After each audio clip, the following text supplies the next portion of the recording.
Vamos a tomar nuestras Biblias y vamos a participar todos de la lectura de la palabra de Dios.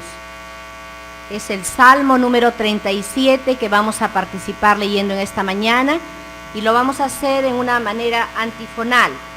Voy a leer el primer versículo y ustedes el siguiente, así que todos vamos a participar en esta mañana leyendo el Salmo 37. Salmo 37. No te impacientes a causa de los malignos, ni tengas envidia de los que hacen iniquidad.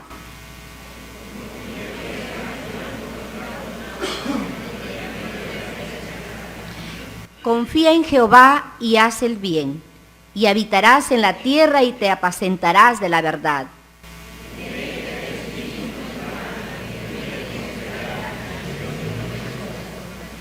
Encomienda a Jehová tu camino, confía en Él, y Él hará.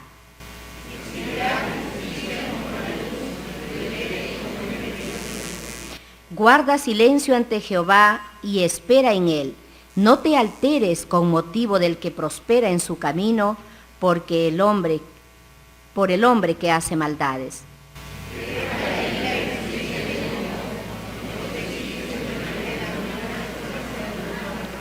Porque los malignos serán destruidos, pero los que esperan en Jehová, ellos heredarán la tierra.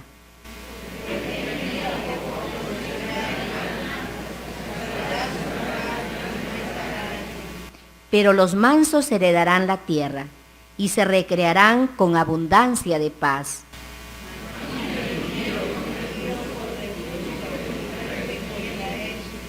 El Señor se reirá de él, porque ve que viene su día.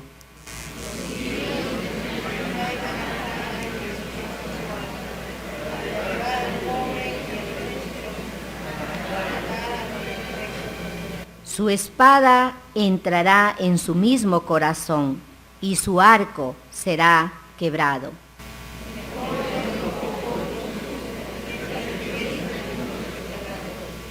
Porque los brazos de los impíos serán quebrados, mas el que sostiene a los justos es Jehová.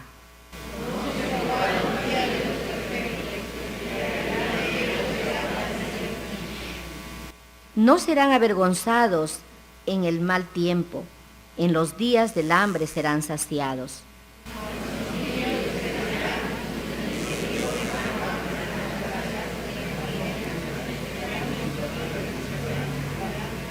El impío toma prestado y no paga, mas el justo tiene misericordia y da.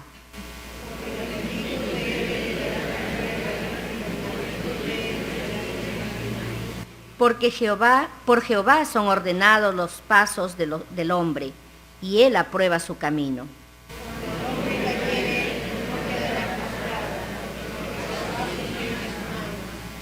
Joven fui y he envejecido, y no he visto justo desamparado, ni su descendencia que mendigue pan.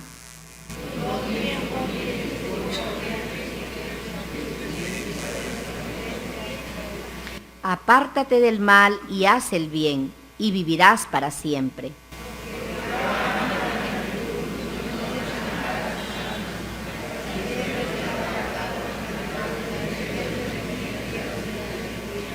Los justos heredarán la tierra, y vivirán para siempre sobre ella.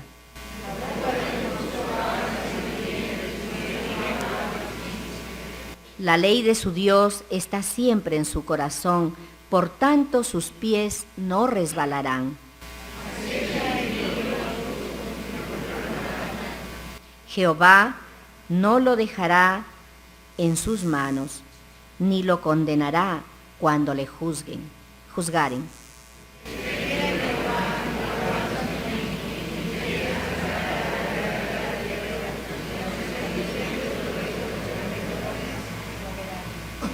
Vio al impío sumamente enaltecido, y que se extendía como laurel verde.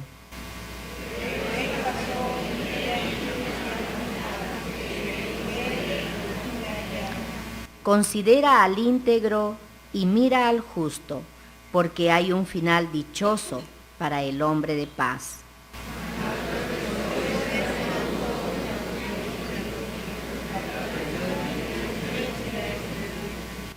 Pero la salvación de los justos es de Jehová, y Él es su fortaleza en el tiempo de la angustia.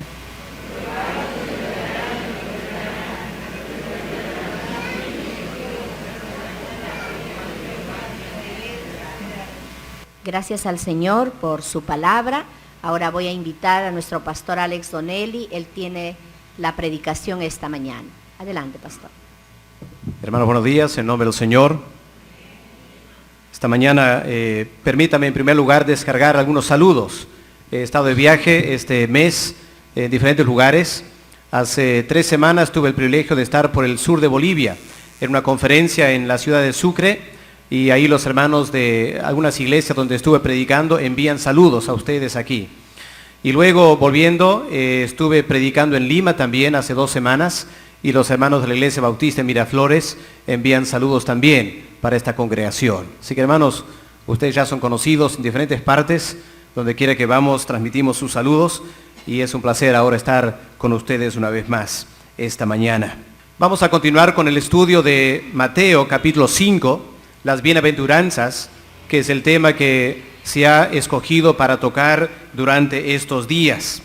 Y esta mañana llegamos al verso 5 del capítulo 5, donde dice: bienaventurados los mansos, porque ellos recibirán la tierra por heredad. Ahora, al comenzar el mensaje esta mañana, permítame decir 1 o 2 cosas. En primer lugar, estas bienaventuranzas, aunque son apreciadas y valoradas por muchas personas en el mundo, aún personas inconversas, hay que enfatizar que aquí el Señor no está hablando a inconversos. Aquí el Señor está hablando a creyentes. Y el Señor aquí nos está dando las reglas o las normas para la vida como cristiano dentro del reino de Dios. Así que cuando un inconverso lee estas bienaventuranzas, la reacción normal de muchos inconversos es no entender lo que el Señor está diciendo. No solo no lo entienden, sino que les parece sumamente extraño lo que el Señor Jesús dice aquí. Por ejemplo, miren verso 3, que ya han estudiado. Bienaventurados los pobres en espíritu. Bueno, hermanos, ¿el mundo qué piensa de eso? El mundo piensa que eso es ridículo. O verso 4, bienaventurados los que lloran. Otra vez el mundo diría, qué extraño. ¿Cómo puede el Señor Jesús decir que las personas que lloran son las personas felices? Porque eso es lo que bienaventurados significa. En realidad, si pensamos bien, el mundo pondría otras cosas muy diferentes aquí en estas bienaventuranzas. Permítame sugerir lo que el mundo podría haber puesto aquí en los labios del Señor Jesús. En verso 3, por ejemplo, me imagino que en el mundo dirían lo siguiente: bienaventurados los orgullosos, porque ellos serán admirados. Porque así es el mundo, ¿no es cierto? Una persona que se presenta en una forma impresionante, una persona que piensa mucho de sí misma, bastante orgulloso de su forma de ser, el mundo admira eso. Esas son las personas en la televisión, llenos de orgullo, vanagloria, los modelos, los artistas, lo demás. Y el mundo dice, bienaventurados los orgullosos. O verso 4, el mundo diría, bienaventurados los que se ríen, los que se divierten en las fiestas. Ellos son los felices, porque cuando se ríen y se divierten, la van a pasar muy bien. Así piensa el mundo, ¿no es cierto? Cristo dice, bienaventurados los que lloran. Y el mundo escucha perplejo. O verso 5, el mundo diría, bienaventurados los que tienen un carácter fuerte, porque ellos saldrán con la suya. Y sabemos que el mundo es así, ¿no es cierto? Una persona humilde, una persona dócil es atropellada por los demás.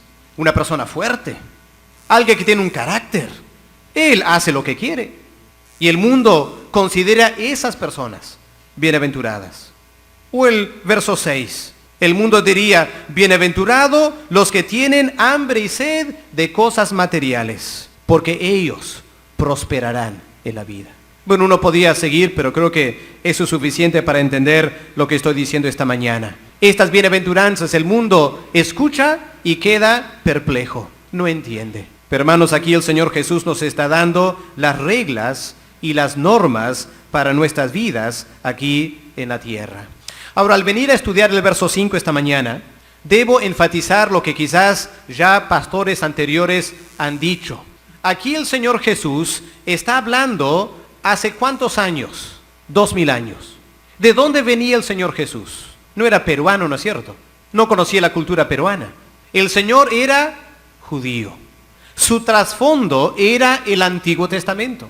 Así que, hermanos, cuando estamos estudiando las bienaventuranzas, constantemente vamos a tener que volver al Antiguo Testamento para entender estas bienaventuranzas a la luz de la cultura judía.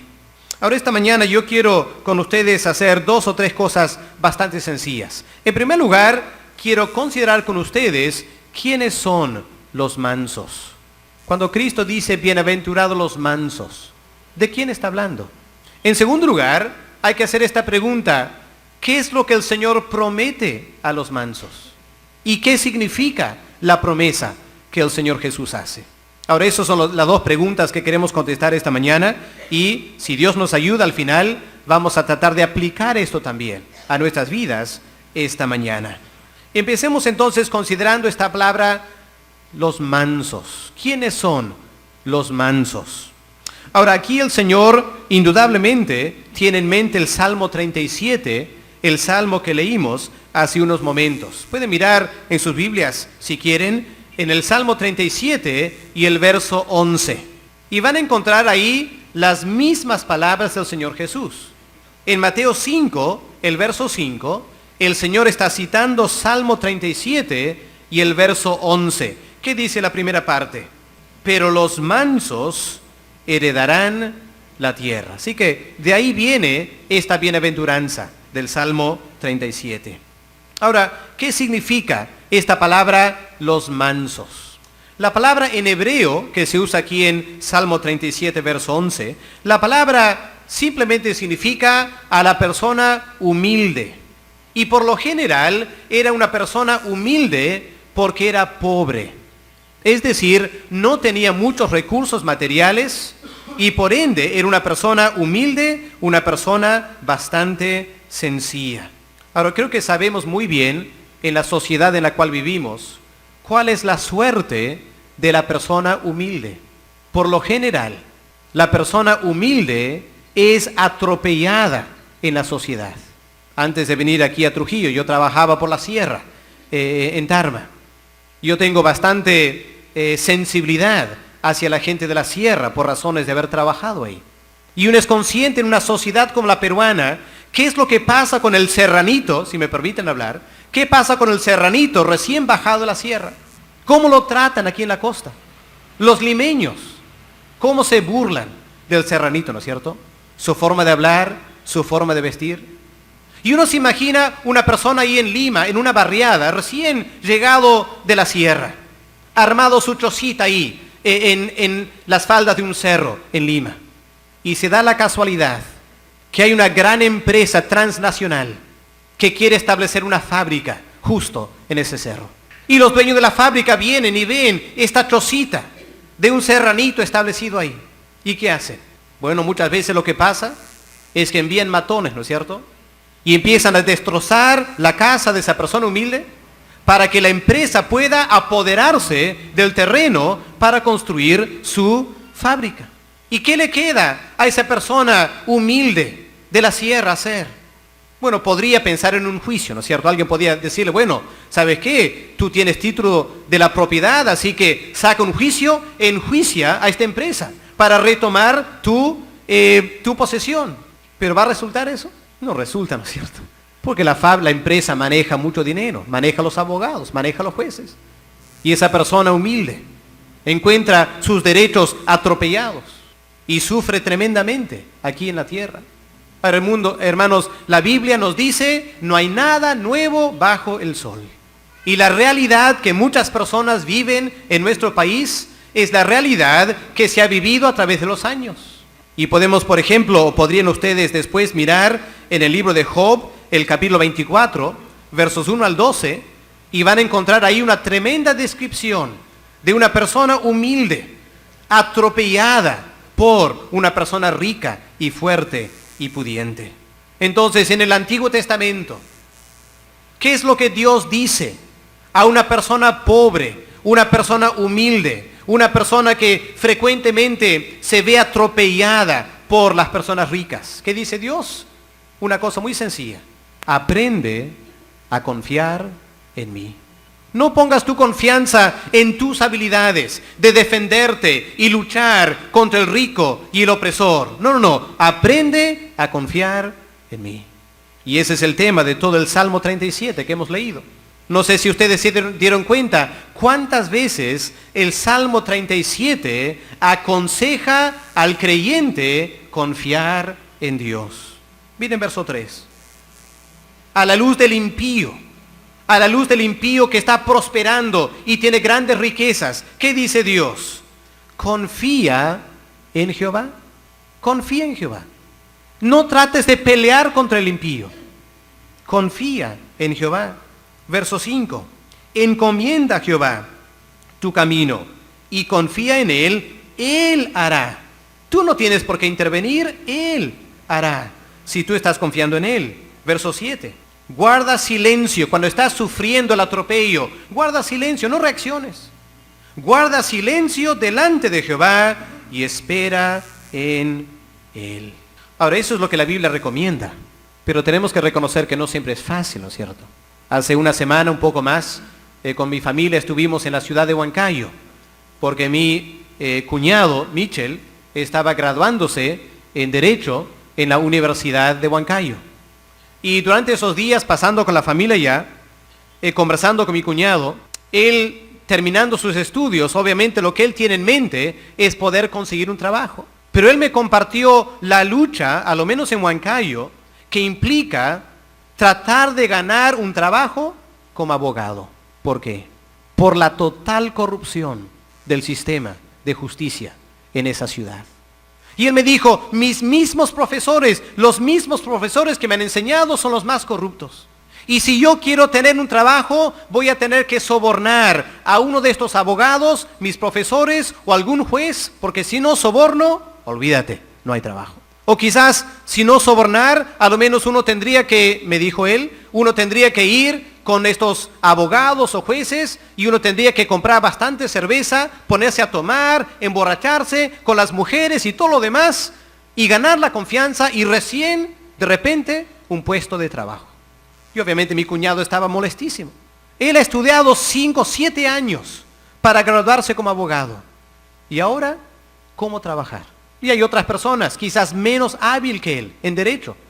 Pero porque sobornan o porque se emborrachan con los jueces, ellos sí tienen buen trabajo. Y ganan bastante plata. Y son tremendamente corruptos. Yo sentí, conversando con mi cuñado, la rabia, la frustración que él sentía. ¿Cómo trabajar ahora siendo un cristiano? Y obviamente el consejo es, Michel, tienes que confiar en Dios. Pero reconozco, no es fácil. Pero ese es el consejo que la palabra de Dios nos da. Y la persona mansa, la persona que tiene esta actitud de ser manso delante de Dios, es una persona que frente a la injusticia y el abuso de otras personas, no reacciona, sino que confía en Dios, que Dios va a intervenir a su favor. Ahora, en el Antiguo Testamento leemos de un hombre que es llamado el hombre más manso sobre toda la tierra. ¿Se acuerdan quién era? En el Antiguo Testamento. Bueno, Job quizás fue manso, pero la Biblia usa esta palabra de Moisés. En Números, el capítulo 12, tenemos, en el verso 3, tenemos esta frase, mas de todos los hombres de la tierra, Moisés era muy manso. Moisés era manso. Esto indica entonces que ser manso no significa ser débil. Hermanos, Moisés no era una persona débil. Moisés tenía un tremendo carácter. Piensa, hermanos, un momento. ¿Qué es lo que Moisés tenía que hacer? Tenía que guiar al pueblo de Israel por 40 años en un desierto. Era gente terca, gente desobediente, gente rebelde contra Dios. ¿No era fácil para Moisés? Hermanos, yo me hubiera hundido en ese trabajo con mi carácter. Pero Dios le había dado a Moisés un carácter fuerte para poder guiar al pueblo de Dios. Sin embargo, aunque Moisés tenía un carácter fuerte, la Biblia dice que también era el hombre más manso sobre la tierra. Parece contradictorio, ¿no es cierto? Y aquí en Números capítulo 12, un incidente muy triste ocurrió en la vida de Moisés. La hermana de Moisés, María, y el hermano de Moisés, Aarón, un día se molestaron con Moisés y se agarraron con la esposa de Moisés y le dieron duro, como decimos, le dieron duro a Moisés por haberse casado con esta mujer. Y al final se atrevieron a decir lo siguiente al pueblo de Israel. Dijeron, ¿acaso solo por Moisés Dios habla? ¿Acaso no somos nosotros también profetas y Dios habla a través de nosotros? ¿Y cómo reaccionó Moisés ante este levantamiento de su propio hermano y hermana contra él? La Biblia dice que Moisés no hizo nada, no reaccionó. ¿Por qué no? Porque había aprendido a dejar las cosas en las manos de Dios. La Biblia dice claramente, mía es la venganza, dice Dios, y yo pagaré. Claro, Moisés tenía un deseo, ¿no es cierto? Un deseo natural de la carne de reaccionar contra su hermana y su hermano. Y Moisés podría haber aplicado disciplina, ¿no es cierto? Él era el líder, pero Moisés no hizo nada. Dios intervino para mal de María y Aarón, por lo que pasó y ustedes pueden leer ahí. Pero ahí, hermanos, tenemos un ejemplo de un hombre fuerte, pero también un hombre manso. Ahora, cuando vamos a Mateo ahora, Mateo 5, y estas palabras en los labios de Cristo, bienaventurados los mansos, ahora tenemos que preguntarnos en el Nuevo Testamento, ¿quiénes son los mansos? No son necesariamente personas pobres ahora. No son necesariamente personas humildes en el mal sentido de la palabra. ¿Quiénes son estos mansos? Son creyentes que cuando son llamados a sufrir por el Evangelio, no reaccionan, sino se someten a la voluntad de Dios y confían en Jehová. Miren el verso 10 de Mateo capítulo 5. ¿Qué es lo que el Señor dice aquí en verso 10? Bienaventurados los que padecen persecución por causa de la justicia. Verso 11. Bienaventurados sois cuando por mi causa os vituperen y os persiguen. El manso entonces es la persona que cuando es llamada a sufrir por la causa de Cristo, se somete a ello. Como dice el Señor en Mateo 5 y el verso 39, esta persona cuando es herida, cuando es golpeada, da la otra mejilla. Al parecer, para que le golpeen otra vez. Y el Señor está diciendo aquí, Él quiere que nosotros tengamos esa actitud. Que cuando alguien se levanta contra mi persona, porque yo soy un creyente, porque soy un hijo de Dios, lo que el Señor quiere que yo haga es confiar en Él. No reaccionar, no quejarnos, sino dejar que Dios actúe a favor nuestro. ¿Por qué? Porque así es Dios, hermanos. Porque así es nuestro Padre Celestial. Miren cómo el Señor lo dice en Mateo 5, verso 44 y 45. Pero yo os digo, dice el Señor, amad a vuestros enemigos. Esta es la actitud del manso. Amad a vuestros enemigos. Bendecid a los que os maldicen por ser creyentes. Hagan bien a los que los aborrecen por ser evangélicos. Oren por los que os ultrajan por creer en Cristo. ¿Para qué? Verso 45. Para que seáis hijos de vuestro Padre que está en los cielos. Porque ¿cómo es Dios? ¿Qué dice el Señor ahí en verso 45? Nuestro Padre, Él hace salir su sol ¿sobre quién? ¿Sobre los buenos? No más. ¿Qué dice? Sobre los malos y los buenos. Él hace llover sobre los justos e injustos. A veces uno se indigna mirando la televisión, ¿no es cierto?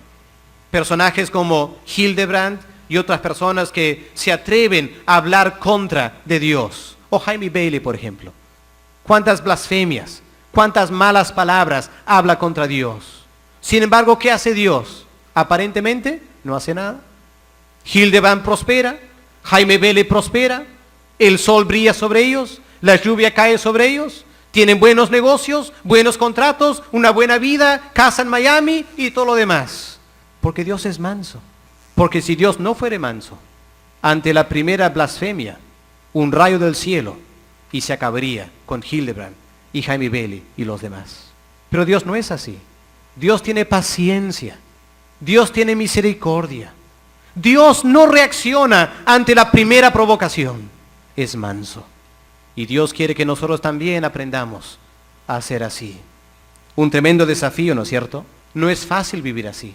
Pero la Biblia nos da tremendos ejemplos de siervos de Dios que han sido exactamente así. Pensemos en el gran apóstol Pablo, ese gran siervo de Dios. ¿Se acuerdan cuando leemos en los Hechos de los Apóstoles las veces que Pablo sufrió? A veces apedreado, a veces perseguido, a veces golpeado. En Hechos 16 leemos que un día el apóstol Pablo llegó a la ciudad de Filipos. ¿Qué es lo que Pablo pretendía hacer en Filipos? Nada malo, ¿no es cierto? Lo único que Pablo quería hacer en Filipos era compartir el amor de Dios a las personas ahí en Filipos que no conocían a Dios. Y un día caminando por la calle, el apóstol Pablo se encuentra con una mujer, una señora o señorita poseída por un demonio. ¿Se imaginan la vida de esta mujer? Un demonio o más dominando su vida, quitándole la libertad para hacer lo que ella quería. Vivía bajo el dominio de este demonio. Y un día, con la autoridad de Dios, el apóstol Pedro habla al demonio en esta mujer y lo expulsa. Y la mujer queda libre del demonio.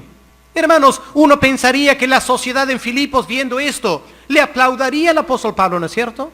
Uno pensaría que la sociedad diría: qué tremendo, Pablo, que tú has venido aquí y has podido librar esta pobre mujer endemoniada. ¿Pero pasó eso? No pasó eso. Más bien las autoridades agarraron a Pablo y le dieron una tremenda golpiza. Tremendos látigos cayeron sobre su espalda. Y al final de ser tremendamente maltratado, al apóstol Pablo lo echaron con Silas en la cárcel, en el lugar más oscuro, al fondo de toda la cárcel de Filipos. ¿Y cómo reaccionó Pablo ante todo eso? ¿Se puso a quejar? ¿Se puso a reclamar sus derechos humanos? ¿Se puso a escribir una carta al emperador quejándose del maltrato a un ciudadano romano? ¿Qué dice la Biblia? A medianoche, Pablo y Silas se ponen a cantar himnos de alabanza a Dios. Eso es mansedumbre. Eso es mansedumbre. ¿Y no tenemos el mismo ejemplo del Señor Jesús, nuestro Salvador? La Biblia dice que Él fue llevado como un cordero manso al matadero. Él también fue latigado. Él tuvo que cargar la cruz al monte de Calvario. En el monte del Calvario clavaron su cuerpo a esta cruz y quedó colgando al calor del día 3 o más horas, y la sangre corriendo de sus venas. Hermanos, ¿acaso el Señor Jesús no podía llamar una legión de ángeles para fulminar a esos soldados romanos y a los fariseos? Claro que sí, pero no lo hizo. Mansedumbre, porque la Biblia dice que fue el propósito de Dios que Él muriera en la cruz. Si Él no hubiera sido manso en ese momento, usted y yo no estaríamos aquí esta mañana. No habría iglesia cristiana, porque nosotros estamos siguiendo a aquel que dijo: yo soy manso y humilde de corazón. Así que, hermanos, Cristo no pide de nosotros algo que Él no está dispuesto a hacer. Él sabe lo que significa ser manso. Él sabe lo que se siente a veces sufrir el atropello de tus derechos, de ser burlado, de ser rechazado y de aguantarse cuando uno quiere reaccionar. Y el Señor, con la autoridad de su ejemplo, nos dice: felices, bienaventurados los mansos. Ahora, esto es tan ilógico, ¿no es cierto? Al mundo no le cabe en la mente cómo alguien puede vivir así. ¿Cómo podemos ser felices siendo mansos? Bueno, ¿cómo termina Mateo 5, verso 5? ¿Cómo termina esta bienaventuranza? Miren aquí la tremenda promesa que el Señor hace a los mansos. Verso 5 de Mateo 5. Bienaventurados los mansos, ¿por qué? Porque ellos, y la implicancia es ellos y nadie más, ellos, solo ellos, van a recibir la tierra por heredad. Otra vez hay que hacer la pregunta: ¿qué significa eso? ¿Qué significa heredar la tierra o recibir la tierra por heredad? Aquí, hermanos, tenemos que volver al Antiguo Testamento.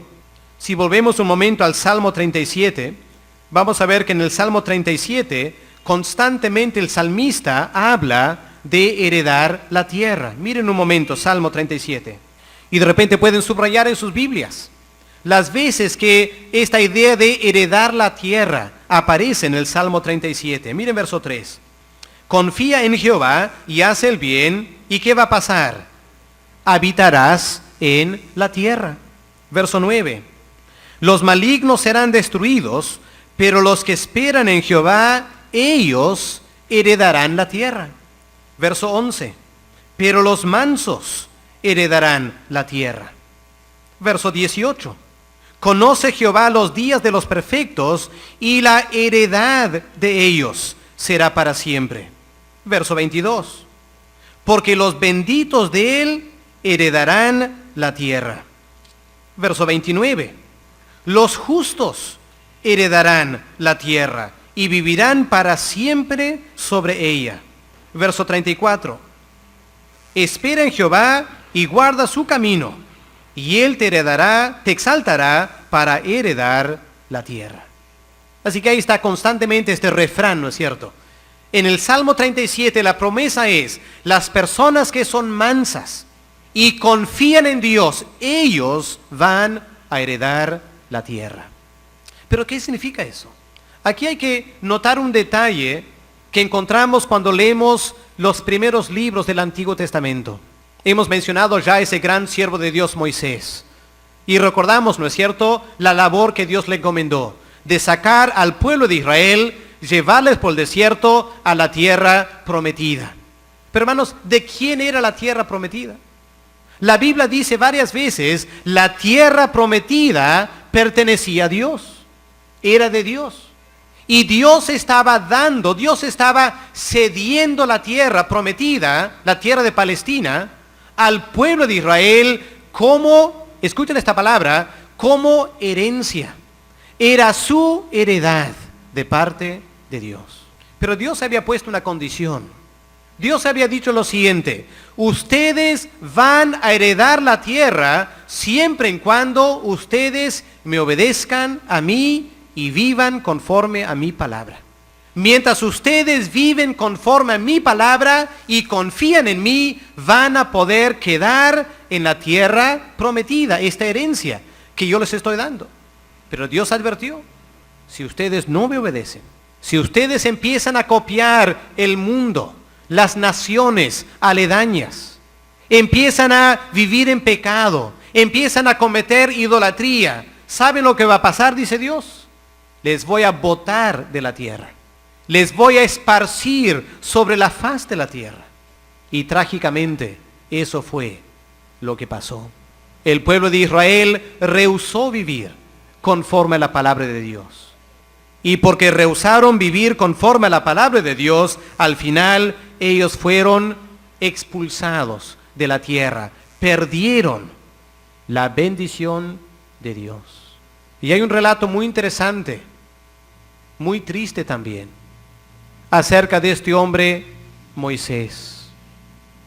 ¿Se acuerdan lo que pasó con Moisés? Ya hemos dicho que él era el hombre más manso sobre la tierra.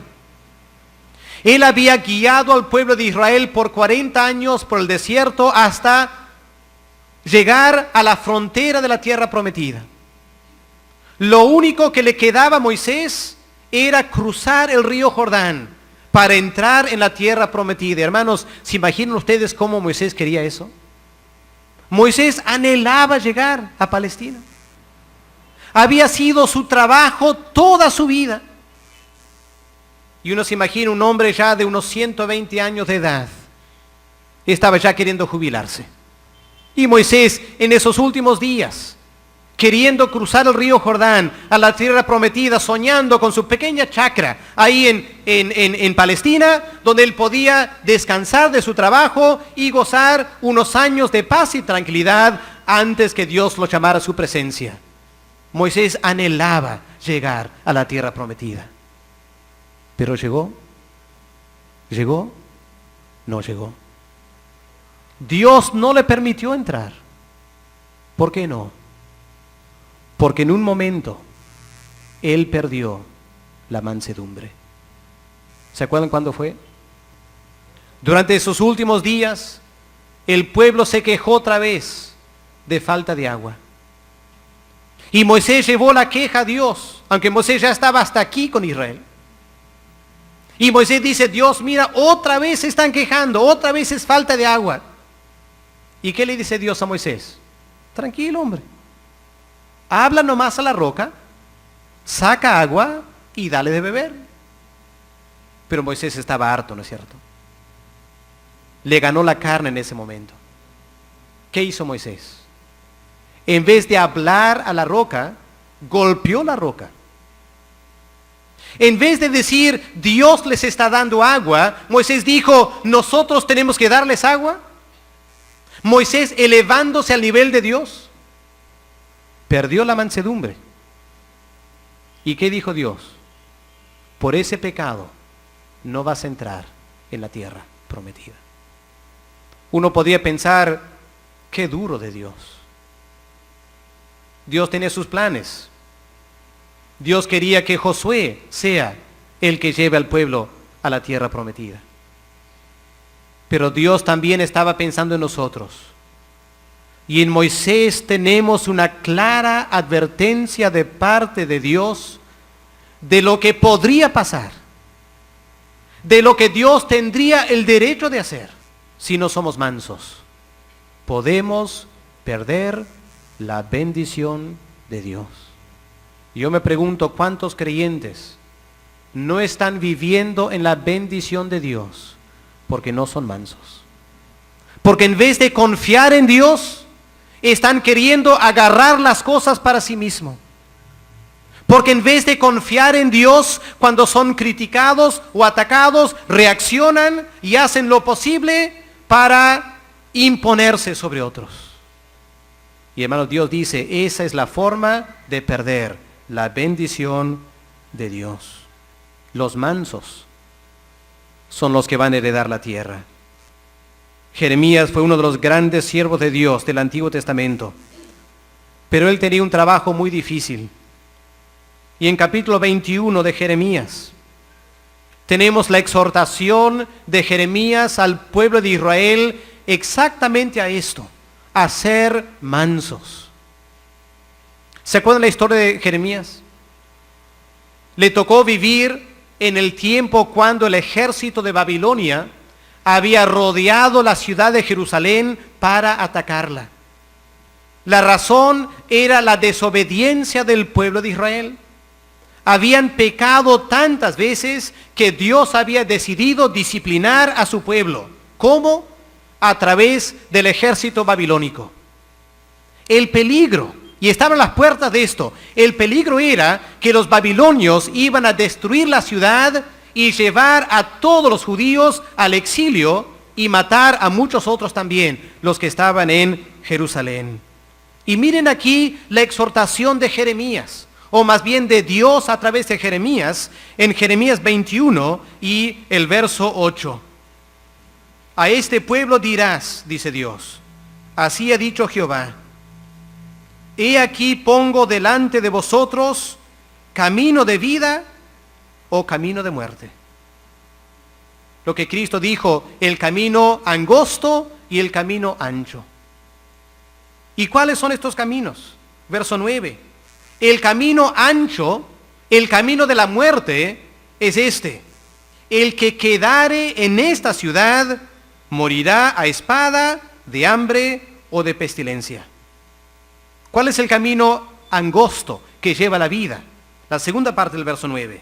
Mas el que saliere y se pasare a los caldeos, a los babilonios, que os tienen sitiados, ellos vivirán y su vida les será por despojo. Lo que Jeremías estaba aconsejando al pueblo de Israel era lo siguiente, poniendo en otras palabras. Jeremías estaba diciendo lo siguiente: sométanse a la disciplina de Dios.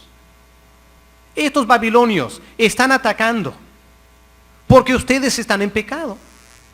Es Dios quien le está disciplinando. Sométanse a la disciplina, entréguense, ríndanse a los babilonios. Pero no querían, ¿no es cierto? Los judíos pensaban que ellos podían defenderse. Los judíos rehusaban arrepentirse y reconocer su pecado.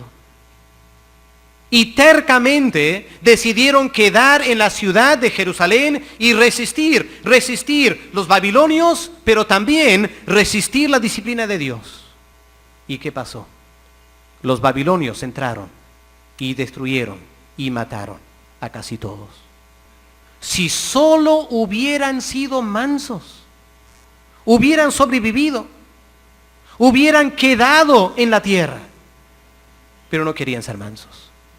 Pensaban que rendirse a los babilonios era una locura, que lo que Jeremías estaba aconsejando era algo chiflado.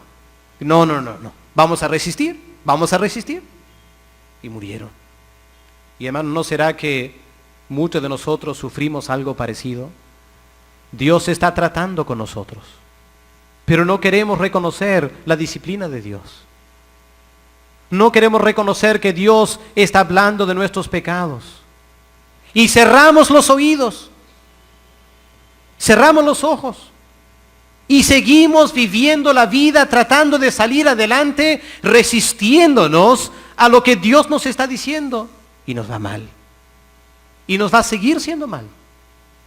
Hasta que aprendamos a someternos a los planes de Dios. Había un tremendo siervo de Dios también en Jerusalén llamado Ebed-Melech. Leemos de él en capítulo 39 de Jeremías. Ebed-Melech fue el hombre poco conocido, pero el hombre que rescató a Jeremías del pozo en el cual fue puesto por los enemigos de Dios y de Jeremías. Ebed-Melech fue el que arriesgó su vida sacando a Jeremías del pozo. Él había puesto su confianza en Dios. Él quería seguir el consejo de Jeremías. Y miren la tremenda promesa que tenemos a Ebed-Melech en Jeremías 39, versos 16 al 18. Y ve y habla a Ebed-Melech, etíope, diciendo: así ha dicho Jehová de los ejércitos, Dios de Israel: he aquí yo traigo mis palabras sobre esta ciudad para mal, no para bien. Y sucederá esto en aquel día, en presencia tuya. Pero en aquel día, dice Dios, yo te libraré, dice Jehová. No serás entregado en manos de aquellos a quienes tú temes, porque ciertamente te libraré. No caerás a espada, sino que tu vida te será por botín. ¿Por qué? Porque tuviste confianza en mí. Porque fuiste manso. Porque te sometiste a mis propósitos. Porque confiabas en mí. Y por eso yo te voy a salvar. Y hermanos queridos, ¿no será esa una palabra para nosotros hoy en día? Quizá en tu casa tú estás sufriendo por ser un creyente. Podría ser que tus padres o tus hermanos o tu cónyuge no es un creyente y se burla de ti, se mofa de ti, hace tu vida tan difícil como evangélico, constantemente criticándote. Y tu tentación es reaccionar, gritar, contestar. Permítame aconsejarte esta mañana: aprende a ser manso. Deja las cosas en la mano de Dios. Dios sabrá tratar con esos familiares, ojalá salvándoles. Pero si no, será otra cosa. Pero confía en Dios. O podría ser esta mañana que eres un estudiante y estás queriendo avanzar en tus estudios y encuentras que los profesores están poniendo trabas en el camino y pidiendo ciertas cosas que tú como creyente no puedes hacer o pensar. Y tu reacción es: bueno, si Dios no me está ayudando, mejor yo hago lo que el resto del mundo hace para poder aprobar el curso. No lo hagas. No lo hagas. Confía en Dios. Aunque tus amigos se ríen de ti, aunque tus amigos te llamen cucufato, no importa, confía en Dios. Aquí está la promesa: el manso será bendecido por Dios, heredará la tierra, será bendecido por Dios. O quizás estás queriendo sacar adelante tu trabajo y la tentación por ahí es cortar camino, no pagar los impuestos, no declarar todo lo que estás ganando, sobornar a una persona, sobornar a otra persona para que salga adelante tu proyecto. No lo hagas. Confía en Dios. Dios te defenderá. Dios sabrá cómo hacerte prosperar. Confía en Dios, no en lo que tú puedes hacer o las estrategias del mundo. Deja que el mundo haga lo que quieren hacer, pero tú sé manso. Confía en Dios. Porque aquí está la promesa. Los que confían en Dios nunca, nunca serán avergonzados. Termino con este ejemplo de mi vida personal, si me permiten. Hace muchos años, cuando terminé de estudiar en la universidad en Inglaterra y volví a mi iglesia para trabajar con los jóvenes, empecé a trabajar al lado de otro joven con mi persona y los dos estábamos liderando el trabajo entre los jóvenes. Y el trabajo era muy difícil por varias razones que tenían que ver con la iglesia. Y luchábamos por sacar adelante el trabajo de los jóvenes y éramos criticados y observados y un montón de cosas. Hasta que al final mi amigo se hartó de todo eso. Y había otra iglesia cerca donde había un montón de jóvenes, unos 70 jóvenes, que estaban queriendo un líder. Y él decidió dejar nuestra iglesia e ir a la otra iglesia para liderar este gran grupo de jóvenes. Yo sentí una tremenda tentación de hacer lo mismo. Porque mi madre me incentivaba a hacer eso, porque mis padres eran miembros de la otra iglesia, donde estaban todos los jóvenes. Y qué fácil era dejar esta iglesia donde estaba siendo criticado y poco trabajo con los jóvenes para ir a trabajar con una iglesia grande con muchos jóvenes. Pedí permiso a Dios. Dios dijo, no, aquí te quedas. Dije, pero Señor, no tiene sentido aquí, ¿qué hago en esta iglesia? Aquí te quedas, dice Dios. A veces parte de la frustración era, a lo menos para mi amigo, para mí un poquito, pero más para él, él estaba queriendo casarse. Y en nuestra iglesia no había muchas señoritas. Y en la otra iglesia había más señoritas, así que más chance. Y él se fue y se mete a trabajar con esta iglesia y conoce una persona que no era creyente. Y se enamoró de la que no era creyente. Y luego decidió cambiar trabajo para un trabajo que le daba más dinero. Y empezó a trabajar y a ganar bastante plata, tenía su carro, ahora se había casado, tenía su casa. Aparentemente todo le iba bien. Porque no estaba consultando a Dios, estaba haciendo lo que él quería. Y yo que estaba consultando a Dios, estaba en esta pequeña iglesia, sin carro, sin casa, sin esposa, sin nada. Pero ¿saben lo que pasó?